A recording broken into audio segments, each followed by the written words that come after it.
Tudo bem, minha gente? Boa tarde. Deus abençoe. Paz seja com todos. Deus abençoe sua vida. Deus abençoe sua casa. Deus abençoe a sua família. Estamos aqui mais numa tarde de domingo, gravando esse vídeo para que Deus possa falar ao seu coração, e te dar uma palavra de ânimo, uma palavra de conforto, uma palavra que vai te levantar, que vai te sustentar, né? Olha, eu quero deixar uma palavra para você aqui no livro de Salmo 33, tá bom? Salmo 33, 12. Ele diz assim, ó, que bem-aventurada a nação cujo Deus é o Senhor, o povo que ele escolheu para lhe pertencer, né? Então, no versículo 12, né, começando aqui por Salmos 33, 12, este salmo ele já começa falando, né, que feliz é a nação cujo Deus é o Senhor, né? Jesus disse assim: não foste vós que me escolhestes, mas eu escolhi a vós e vos designei para que vades e deis frutos, né? Então, não fui eu que aceitei a Jesus. Jesus me aceitou, ele me amou e ele tem um propósito na minha vida. E para com você não é diferente. Jesus te amou, Jesus te aceitou, morreu por você e ele tem um propósito na sua vida, embora você não saiba. Mas, pessoal, nenhum de nós viemos aqui para esta terra por vir, né? Nenhum de nós estamos aqui nessa terra por estar. Não, todos nós estamos aqui porque nós temos um propósito, né? E ele fala assim, ó, dos céus olha o Senhor e vê toda a humanidade. Do lugar da sua habitação, ele observa todos os habitantes da terra. Então, às vezes você pode falar, nossa, eu estou passando por tanta coisa, Deus não está me vendo. Deus está te vendo. Deus está olhando. A Bíblia fala aqui, ó, dos céus olha o Senhor e vê toda a humanidade. Deus está vendo o seu sofrimento. Deus está vendo os seus problemas. Mas para Deus agir, para Deus interferir, o que você precisa fazer? Você precisa buscá-lo. Você precisa clamá-lo. Você precisa abrir o seu coração para Ele, né? E falar, Senhor, perdoa os meus pecados. Perdoa as minhas iniquidades. Perdoa as falhas da minha família. E intervém em meu favor. Eu gosto muito da oração de Neemias, né? Que quando ele vai orar pelo povo de Jerusalém, né? Ele fala, Senhor, olha para nós, perdoa os nossos pecados, perdoa as nossas transgressões. Daniel, quando vai interceder por Jerusalém, né? Ele fala a mesma coisa, né? Quando Daniel ora por Jerusalém, ele tem a mesma oração, né? Senhor, perdoa as nossas falhas.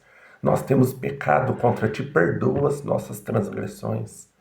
E pessoal, quem eram esses homens de Deus? Eles, sabe, não pecavam praticamente, assim, né, de propósito.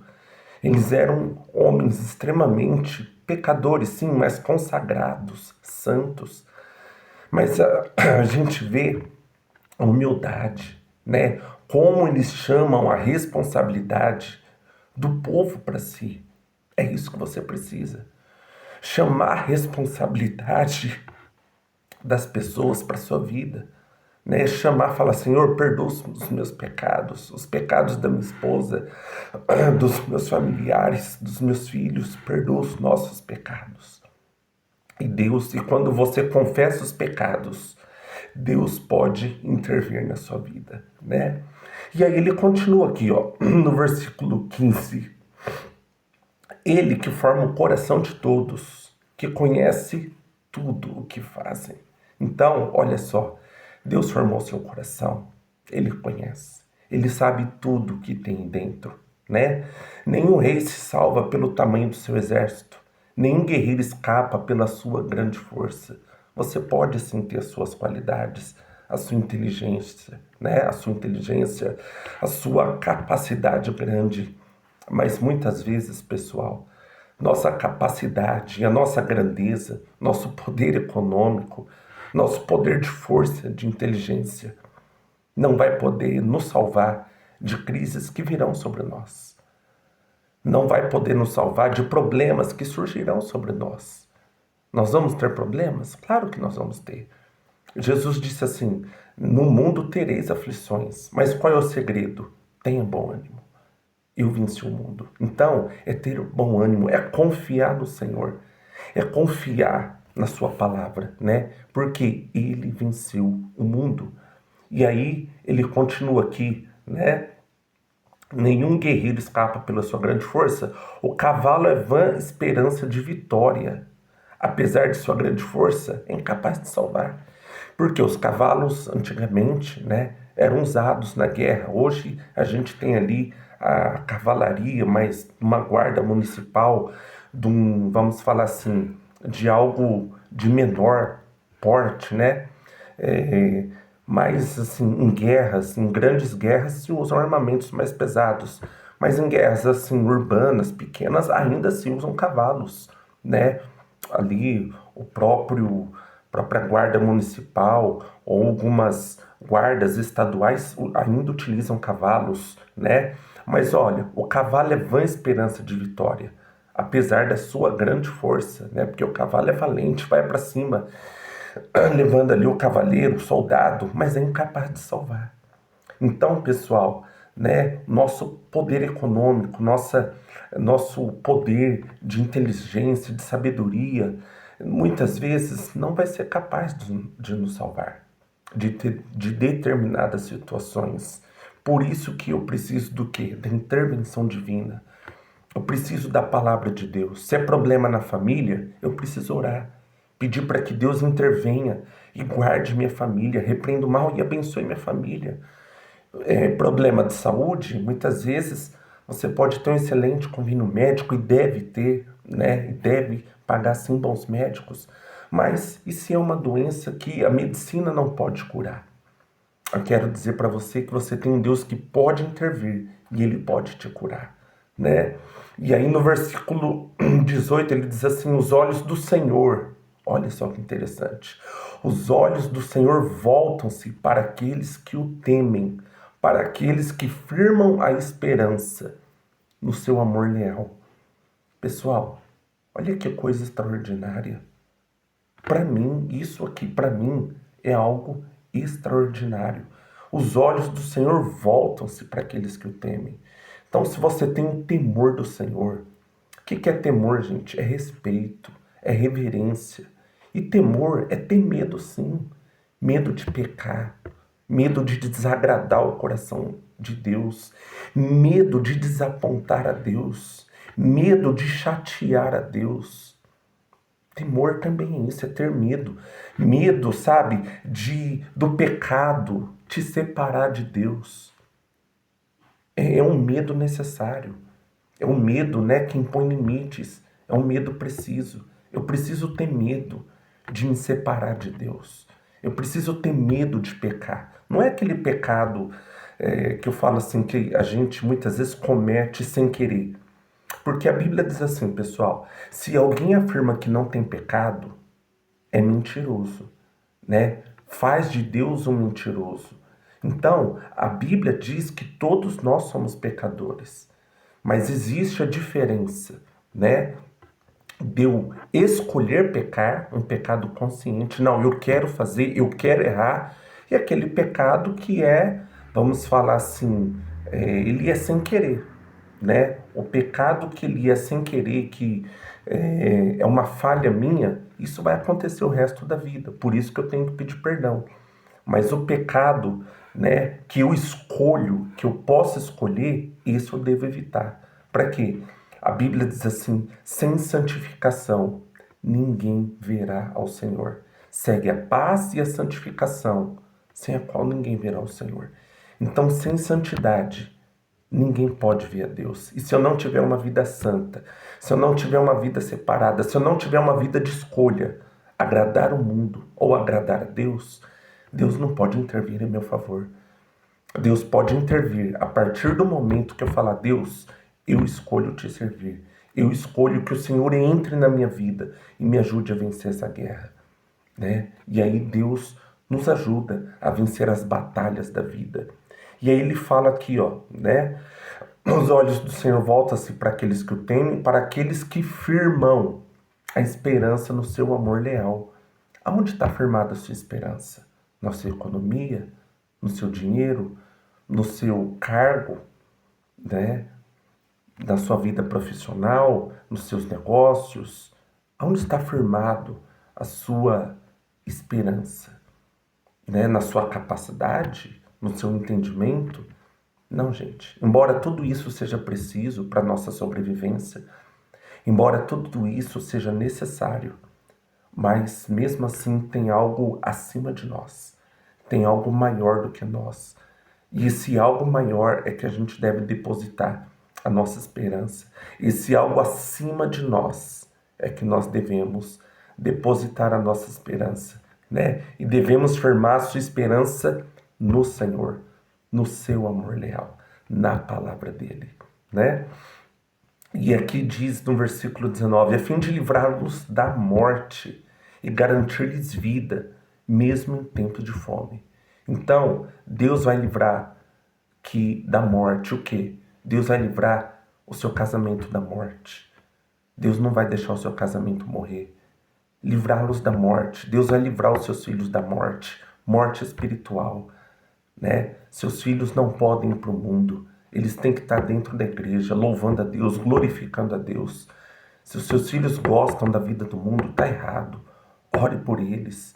Clame a Deus por eles. Peça a Deus que converta eles, que conceda a eles arrependimento, né? Livrá-los da morte. Nossa família, gente, não pode morrer espiritualmente. Por isso que Josué disse, eu e a minha casa serviremos ao Senhor. E é assim que nós servimos ao Senhor, renunciando os pecados, trazendo a glória de Deus. E não é dentro da igreja não, gente. É dentro da nossa casa.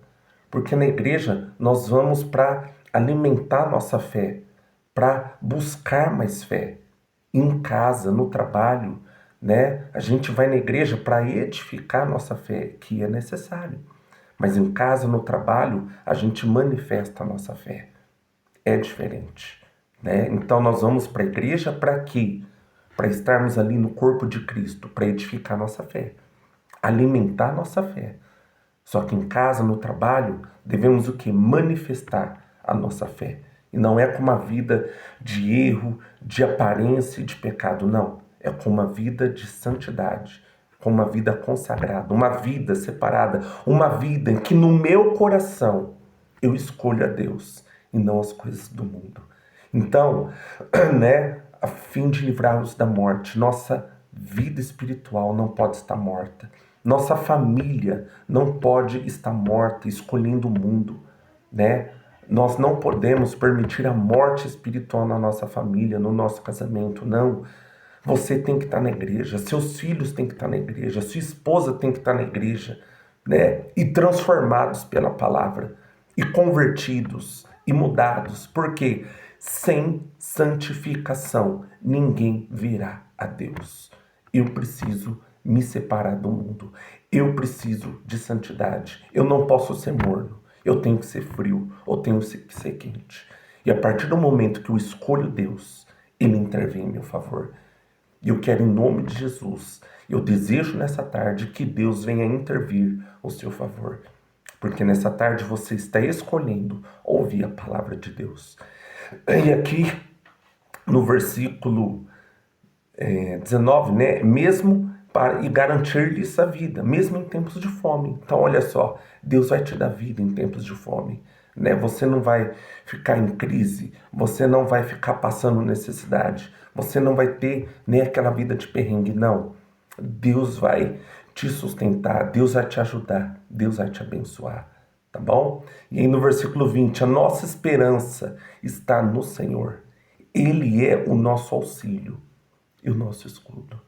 Aonde está a sua esperança? Ela tem que estar no Senhor. Não em mim, não nas minhas forças e não na minha capacidade.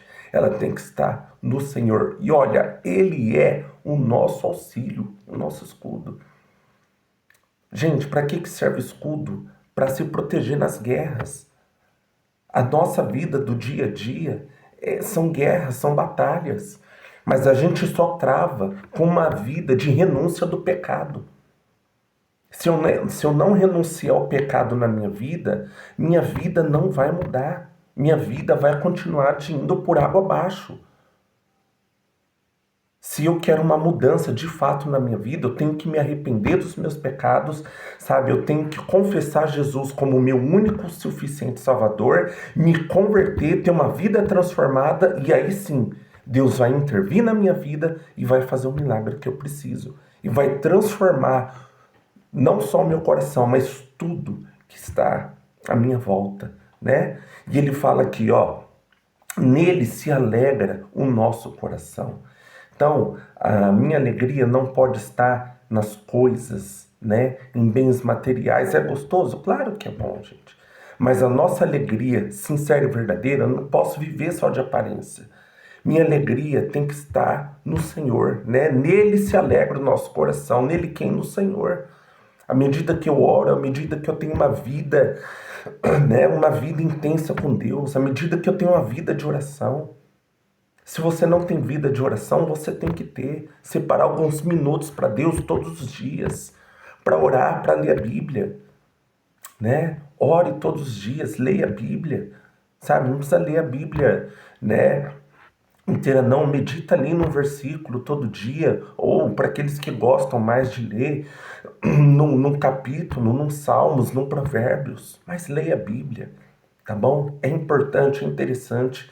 Conheça o Senhor e a sua palavra através da leitura da Bíblia. Vai te ajudar muito, eu te garanto. Então, ele é o nosso auxílio, ele nos ajuda, é o nosso escudo. Nele se alegra o nosso coração, pois confiamos no seu santo nome. Então, olha só, o meu coração se alegra nele, porque eu confio no nome dele. Né? Eu confio na palavra dele e é ele que me sustenta.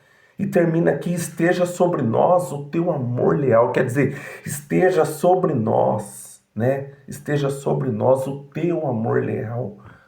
É o amor de Deus que me ajuda a vencer, que me ajuda a conquistar as coisas. É o amor leal de Deus que me ajuda a transpor barreiras, que abre portas. É o amor de Deus, né? Ó, esteja sobre nós o teu amor leal, Senhor. Como em ti está a nossa esperança. Olha só, que palavra extraordinária, gente, que é a palavra de Deus. A palavra de Deus é algo extraordinário. Então esteja sobre nós o teu amor leal, Senhor. Como em ti está a nossa esperança. Sua esperança não pode estar no seu cargo na igreja, meu querido. Ah, que eu sou o pastor, eu sou o bispo, eu faço isso, eu faço aquilo, eu faço acontecer. Não, meu querido, nós não somos nada. A gente só tem um título. Também sou um pastor auxiliar. Nós não somos nada, nós não somos ninguém. Nós apenas temos um título e mais nada. Seja eu um pastor, ou você um bispo, ou você aquilo, né? A nossa igreja tem lá a categoria de reverendos. Você pode ser um reverendo, você pode ter o seu mérito, mas querido, minha querida, o nosso mérito não nos salva. O nosso mérito, o nosso título não nos garante a vitória. Jesus falou assim para os discípulos: olha, a partir do momento que vocês quiserem ser o maior, sejam mais que sirvam. A partir do momento que vocês querem mais estar em cima, sejam aqueles que mais servem, que mais estão embaixo. E Jesus deu o exemplo, né? Olha, Jesus 100% homem, 100% Deus, se abaixando e lavando os pés dos discípulos, né? Nos deu exemplo. A gente tem que, sabe, se humilhar diante de Deus e reconhecer a nossa fraqueza. E reconhecermos, queridos, que sem o Senhor nós não somos ninguém. Nós não somos nada. A gente não pode viver de aparência. Eu sou grande, eu sou forte, eu sou poderoso. Não, nós não somos. Nós não somos ninguém. Sabe? Porque o momento que você pega uma gripe, o momento que você pega uma tosse ou qualquer enfermidade, aquilo te derruba. Aquilo te derruba. E aí você precisa tomar remédio, você precisa se hidratar, você precisa se cuidar. E sabe o que isso mostra? Que nós não somos ninguém sem o Senhor, não somos nada. Sabe? Se não é o Senhor quem nos sustenta, nosso casamento não se mantém de pé, nossa família não se mantém de pé, nossos filhos não se mantêm de pé, nosso ministério não se mantém de pé. Se não é o Senhor lutando por nós, se não é o Senhor nos ajudando, se não é o Senhor sendo o nosso escudo, o nosso guerreiro, o nosso auxílio, nosso socorro bem presente na angústia. Então eu não sei qual é o seu problema, não sei qual é a sua adversidade, eu não sei qual é a sua adversidade, mas eu sei o que você deve fazer. A Bíblia diz assim: entrega o teu caminho ao Senhor, confia nele, ele tudo fará. É isso que você tem que fazer, entregar o teu caminho. Você precisa orar. Ou você que é católico, ou enfim, de outra religião, você precisa rezar, né? Mas enfim, você precisa de alguma forma falar com Deus, buscar a Deus, ler a Bíblia, fale dos seus problemas para Deus.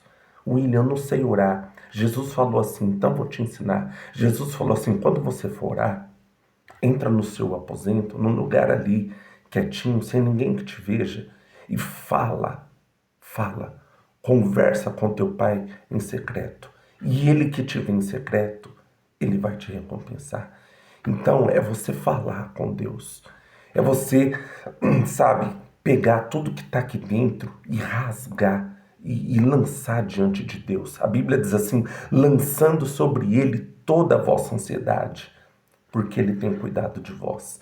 Lança sobre ele a sua ansiedade, mas você precisa falar com Deus, né? Reserva um tempinho, fala com ele, senta ali num lugar, pega uma cadeira, senta, fala, Jesus, senta aqui comigo, preciso conversar com o Senhor, né? Você vai tomar uma ducha quente, uma ducha fria, sei lá, fala, Senhor, eu preciso falar com você, estou aqui rasgando meu coração, ouve a minha voz e fale dos seus problemas, mas para Deus.